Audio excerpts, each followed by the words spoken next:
మన దేశంలో 65 కోట్లకి పైగా ఉమెన్ పాపులేషన్ ఉంది.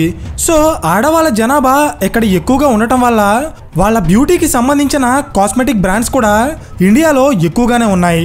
Like Lakme, Maybelline, L'Oreal, Revlon etcetera.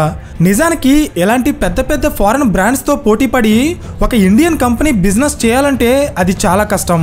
కానీ 2007లో ఐఐఎం అహ్మదాబాద్లో MBA కంప్లీట్ చేసిన ఒక స్టూడెంట్ అప్పట్లోనే సంవత్సరానికి ₹1 కోటి ప్యాకేజ్ వస్తే దాన్ని వదిలేసి సొంతంగా బిజినెస్ చేయాలి అనే ఆలోచనతో ఒక కంపెనీ స్టార్ట్ చేసింది. But it's a failure.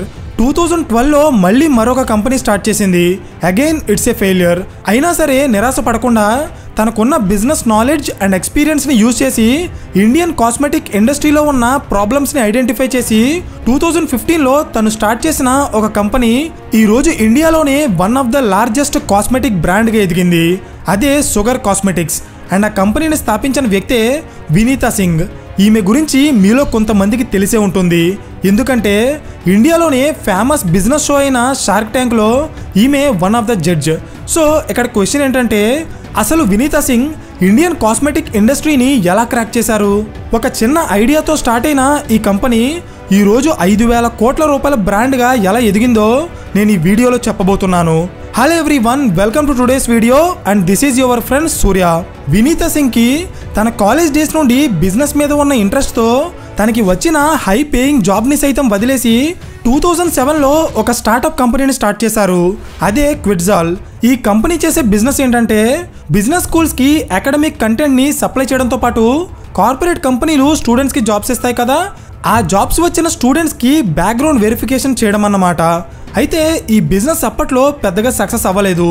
So స్లోగా ఈ బిజినెస్ని వాళ్ళు కంటిన్యూ చేస్తూనే వినీతా సింగ్ మార్కెట్లో ఉన్న వేరే బిజినెస్ ఆపర్చునిటీస్ కోసం వెతుకుతూ ఉండేవారు. అదే టైంలో ఆమె సొసైటీలో వస్తున్న ఒక చేంజ్ని గమనించారు. అదేంటంటే రీసెంట్ టైమ్స్లో ఆడవాళ్ళు మగవాళ్లతో పోటీపడి మరీ జాబ్స్ చేస్తున్నారు. ఇంకా స్పెసిఫిక్గా చెప్పాలంటే కొన్ని ప్లేసెస్లో మగవాళ్ళ కంటే ఆడవాళ్ళకే ఎక్కువ జాబ్స్ వస్తున్నాయి. అయితే ఇది ప్రెజెంట్ ఉన్న పరిస్థితి. కానీ ఒక 15 ఏళ్ల వెనక్కి వెళ్తే అప్పటి సిచ్యువేషన్ ఎలా ఉండేది కాదు. ఆడవాళ్ళు అప్పుడప్పుడే వాళ్ళ కాళ్ళ మీద వాళ్ళు నిలబడాలి అనే ఆలోచనతో బయటికి వచ్చి పనిచేయడం స్టార్ట్ చేస్తున్నారు. సో ఇది గమనించిన వినీతా సింగ్కి ఒక విషయం అర్థమైంది. అదేంటంటే ఆడవాళ్ళు బయటికి వచ్చి పని చేస్తున్నారంటే వాళ్ళు ఖచ్చితంగా సెల్ఫ్ కాన్ఫిడెన్స్ కోసమైనా బ్యూటీ ప్రొడక్ట్స్ని వాడటం స్టార్ట్ చేస్తారు. అంటే ఫ్యూచర్లో ఇండియాలో ఉమెన్ ఎంపవర్మెంట్ పెరిగే కొద్దీ బ్యూటీ అండ్ కాస్మెటిక్ ప్రొడక్ట్స్కి కూడా డిమాండ్ పెరుగుతుంది. సో ఇక్కడ మీరు గమనిస్తే వినీతా సింగ్ గారు చాలా తెలివిగా మార్కెట్ని క్రాక్ చేసి ఏ బిజినెస్కి ఫ్యూచర్లో డిమాండ్ ఉంటుందో ఐడెంటిఫై చేశారు. ఇప్పుడు ఆ బిజినెస్లోకి ఎలా ఎంటర్ అవ్వాలి అనేదే నెక్స్ట్ స్టెప్. కాస్మెటిక్ ఇండస్ట్రీలోకి ఎంటర్ అవ్వడానికి 2012లో ఫెబ్బ్యాగ్ అనే పేరుతో ఆమె ఒక కంపెనీని స్టార్ట్ చేశారు. ఈ కంపెనీ సబ్స్క్రిప్షన్ బిజినెస్ చేస్తుంది. అంటే ఈ కంపెనీలో ఆడవాళ్ళు ఎవరైనా సబ్స్క్రిప్షన్ తీసుకుని డబ్బులు పే చేస్తే వాళ్ళకి అవసరమైన బ్యూటీ కేర్ ప్రొడక్ట్స్ అన్నీ ప్రతి నెల వాళ్ళ ఇంటికి డెలివరీ చేస్తారు. వీళ్ళు పంపించే బ్యూటీ కిట్లో అన్ని బ్రాండ్స్కి సంబంధించిన ప్రొడక్ట్స్ ఉంటాయి. అయితే ఈ బిజినెస్లో వినీతా సింగ్ గారు సొంతంగా తయారు చేసే ప్రొడక్ట్స్ ఏమీ ఉండవు. వేరే బ్రాండ్స్కి సంబంధించిన ప్రొడక్ట్స్ని ఆమె ఒక కిట్ రూపంలో తయారు చేసి తన కస్టమర్స్కి సప్లై చేస్తారు. సో బిజినెస్ అయితే బాగానే జరిగింది, కానీ ఈ బిజినెస్లో ఆమె పెద్దగా ఎలాంటి లాభాలు సంపాదించలేదు. కానీ దీనివల్ల కాస్మెటిక్ ఇండస్ట్రీలో ఉన్న ప్రాబ్లమ్స్ అండ్ లూప్ హోల్స్ ఏంటో ఆమెకి చాలా క్లియర్గా అర్థమయ్యాయి. అంటే వినీతా సింగ్ గారు ఇండియన్ కాస్మెటిక్ ఇండస్ట్రీలో ఉన్న కొన్ని ప్రాబ్లమ్స్ని ఐడెంటిఫై చేశారు. అవేంటంటే ఆమె తన కస్టమర్స్కి కిట్ రూపంలో డిఫరెంట్ కాస్మెటిక్ ప్రొడక్ట్స్ని సప్లై చేస్తున్నప్పుడు ఆమె డైరెక్ట్గా కస్టమర్స్తో మాట్లాడి వాటిలో ఏ ప్రొడక్ట్స్ బాగున్నాయి అండ్ ఏ ప్రొడక్ట్స్ బాగాలేదని ఫీడ్బ్యాక్ తీసుకునేవారు. దీనివల్ల కస్టమర్స్ ఫేస్ చేస్తున్న ప్రాబ్లమ్స్ ఏంటి అండ్ వాటిని ఎలా రెక్టిఫై చేయాలో ఆమెకి చాలా క్లియర్గా అర్థమైంది. ఫర్ ఎగ్జాంపుల్ 2012 టైంకి ఇండియాలో cosmetic and beauty products business చేస్తున్న చాలా కంపెనీలు ఇండియన్ స్కిన్ కేర్కి తగ్గట్టుగా ఎక్స్క్లూజివ్గా ప్రొడక్ట్స్ని తయారు చేసేవారు కాదు. అన్ని దేశాల్లో అమ్మే ప్రొడక్ట్స్ని వాళ్ళు ఇండియాలో కూడా అమ్మేవారు. కానీ ఇక్కడ ఉన్న ప్రాబ్లం ఏంటంటే ఇండియన్ వెదర్ కండిషన్స్ కానీ ఇక్కడ ఉండే ప్రజల యొక్క స్కిన్ టెక్స్చర్ కానీ వేరే దేశాలతో పోలిస్తే చాలా డిఫరెంట్గా ఉంటుంది. సో మరి అలాంటప్పుడు అన్ని దేశాల్లో వాడే బ్యూటీ అండ్ స్కిన్ కేర్ ప్రొడక్ట్స్ని ఇండియాలో కూడా వాడేస్తే అవి బెటర్ రిజల్ట్స్ని ఎలా ఇస్తాయి? మీకు లాజిక్ అర్థమైందా?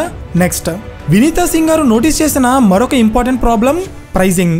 అంటే మార్కెట్లో ఆల్రెడీ కాస్మెటిక్ బిజినెస్ చేస్తున్న 2 ఫేమస్ కంపెనీ యొక్క ప్రొడక్ట్స్ని వాళ్ళు స్టడీ చేశారు. ఒకటి మ్యాబ్లిన్, ఇంకొకటి మ్యాక్.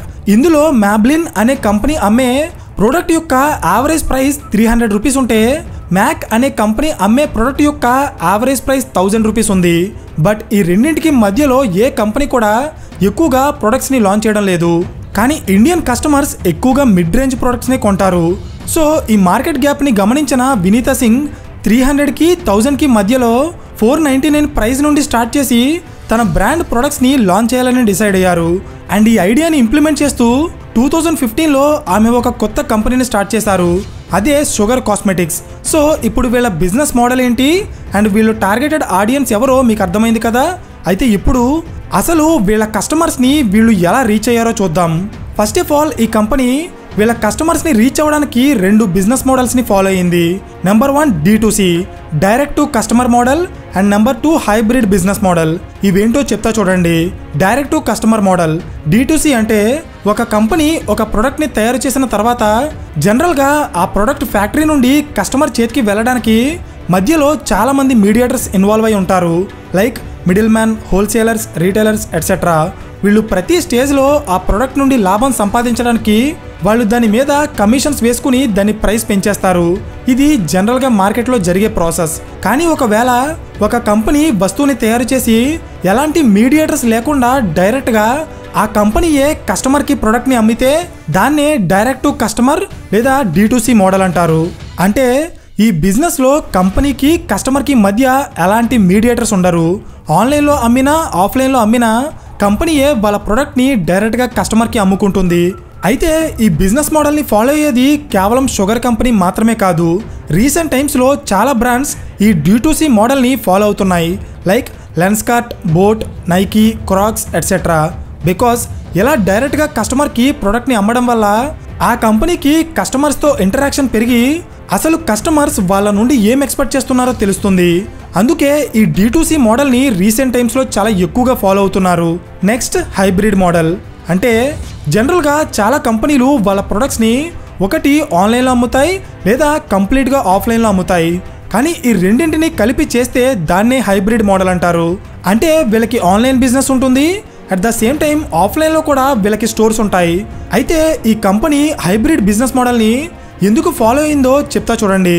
జనరల్గా బ్యూటీ అండ్ కాస్మెటిక్ ప్రొడక్ట్స్ కొనేటప్పుడు అవి లాక్మే అండ్ రెవలాన్ లాంటి ఫేమస్ బ్రాండ్స్ అయితే వాటి క్వాలిటీ ఎలా ఉంటుందో ఆల్రెడీ కస్టమర్స్కి తెలిసి ఉంటుంది కాబట్టి వాటిని ఫిజికల్గా చూడాల్సిన అవసరం ఉండదు.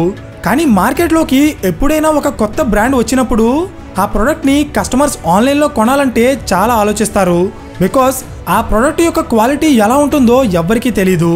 సో బ్యూటీ అండ్ కాస్మెటిక్స్ ఇండస్ట్రీలో ఈ ప్రాబ్లం చాలా ఎక్కువగా ఉంటుంది. అంతేకాదు జనరల్గా ఏ బ్రాండ్ అయితే ఆఫ్లైన్ స్టోర్స్ని ఓపెన్ చేస్తుందో ఆ బ్రాండ్ మీద జనాలకి నమ్మకం పెరుగుతుంది.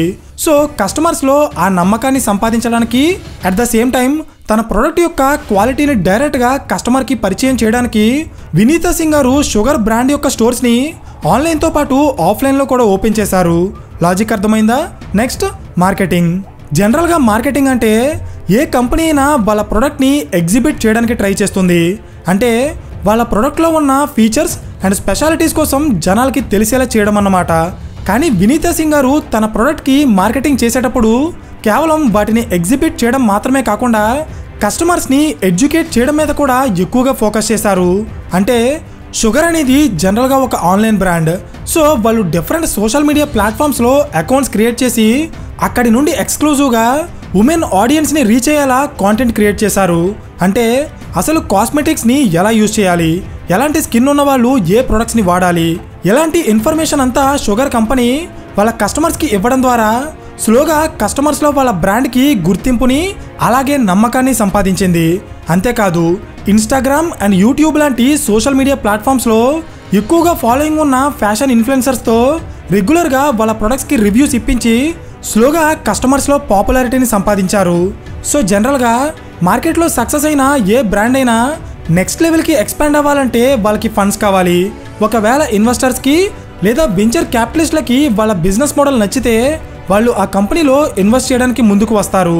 సేమ్ అలాగే ఈ షుగర్ కంపెనీలో కూడా ఇప్పటికే చాలామంది investors millions of dollars invest చేసి ఈ కంపెనీ వాల్యుయేషన్ని $700 to $800 బిలియన్ కి పెంచేశారు.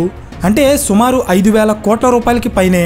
సో ఫైనలీ ఒకప్పుడు బిజినెస్ చేయాలనే ఇంటెన్షన్ తప్ప ఎలాంటి ఎక్స్పీరియన్స్ లేక ఫెయిల్ అయిన వినీతా సింగ్ గారు ఇండియన్ కాస్మెటిక్ ఇండస్ట్రీని క్రాక్ చేసి అలాగే అక్కడ ఉన్న ప్రాబ్లమ్స్ని ఐడెంటిఫై చేసి వాటిని సాల్వ్ చేస్తూ షుగర్ అనే ఒక బ్రాండ్ని ఎస్టాబ్లిష్ చేయడం మాత్రమే కాదు, ఈరోజు అదే కంపెనీని ఇండియాలోనే one of the largest cosmetic బ్రాండ్గా మార్చారు. అర్థమైందా? సో ఫైనలీ ఈ వీడియో మీకు ఇన్ఫర్మేటివ్గా అనిపిస్తే ఖచ్చితంగా లైక్ చేయడం మర్చిపోకండి. అండ్ ఇలాంటి మరిన్ని బిజినెస్ కేస్ స్టడీస్ కోసం ఛానల్ని సబ్స్క్రైబ్ చేయండి. So thank you for watching and I will see you in the next video. Till then this is your friend Surya signing of.